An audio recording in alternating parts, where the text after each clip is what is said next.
அக்ஷயாங்கிற hotel வந்திருக்கோம். இது வந்து உடுப்பி அவங்களோட இந்த உடுப்பி கேள்விப்பட்டிருக்கீங்க, மைசூர் தாண்டி அவங்களோட இதில் வந்துட்டு இந்த ஹோட்டல் ஆரம்பிச்சிருக்காங்க. அக்ஷயா ஹோட்டல் பார்த்தீங்கன்னா அடையார் பிரான்ச் ஒன்று இருக்குது, எக்மோரில் ஒன்று இருக்குது. காஃபி வந்து கூர்க்லேருந்து வர காஃபி ஹோட்டல்லேருந்து இவங்க காஃபி தயாரிக்கிறாங்க. ரொம்ப நல்லாயிருக்கும். அந்த டிஃபன் சாம்பார்லாம் பார்த்தீங்கன்னா இந்த உடுப்பி ஸ்டைல் தான் இருக்கும்.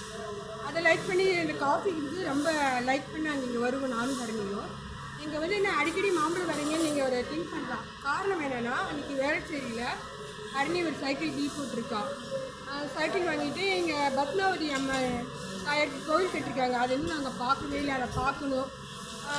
இதெல்லாம் பார்த்துட்டு தான் வீட்டுக்கு வரணும். அதனால தான் மத்தியானம் லஞ்சு நாங்கள் எடுத்துக்கலாம், கொஞ்சம் பேங்க்கில் வேலை இருந்ததுன்னு.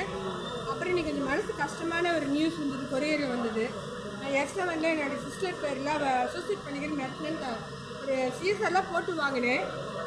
அப்புறம் 2 தடவையும் நான் சிஎம்சியில் கவர்மெண்ட் பெட்டிஷன் போட்டிருக்கேன். நான் ஒரு சோஷியல் சர்வீஸருங்க. பல வருஷத்துக்கு முன்னால் எல்லா போலீஸ் ஹவுஸ்லையும் தூக்கி அடித்து கலக்கி விட்டவ தான். இன்றைக்கி என்னோடய ஹெல்த் ப்ராப்ளம் மனநிலையினாலையும் நான் நிறைய விஷயம் ஈடுபட முடியாது. இப்போ பார்த்தீங்கன்னா என்ன லெட்டர் வந்ததுன்னா, அவங்க வந்து என் மேலே எதிர் மனு கொடுக்கறதாகவும் கோர்ட்டில் பார்த்துக்கிறதாகவும், அதை ஏன்னா நான் நிறைய பொய் பண்ணுவேன் புகர் அவங்க பல போலீஸ் ஸ்டேஷனில் பதிவு பண்ணிட்டு கொடுத்துருக்காங்க. ஏன்னா இவங்க வந்து நிலப்பிரச்சனை சம்மந்தமாக ஏகப்பட்ட பிரச்சனை தற்கொலை பண்ணுறேன்னு மிரட்டலாம். நீங்கள் நிலப்பிரச்சனை விட்டுருங்க, தற்கொலை பண்ணே மிரட்டு இந்த போலீஸ் ஸ்டேஷன் விசாரிக்கிறீங்களா அப்படி விட்டாங்க. மேற்கொண்டு ஹரணி மேற்கொண்டு ஸ்டெப்ஸ் எடு அப்படிங்கிறா. எனக்கு அந்த எங்கள் அப்பா கொடுத்த எங்கள் வீடு வேண்டாம், வாசனை வேண்டாம்.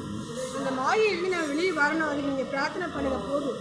சும்மா வீடு விற்று நம்மளுக்கு பணம் வருவன்னு எதிர்பார்த்து அவள் என்ன சொல்கிறா, ஹரணியை வந்து உங்கள் அம்மா சொத்து போயிட்டா உனக்கு சொத்து ப்ராப்பர்ட்டி இல்லை அப்படிங்கிறான். ஓகே, என்னோட மரணம் என் கையிலும் இல்லை, அவள் கையிலும் தெரியாது யார் எப்போ மரணிப்பாங்கன்னு.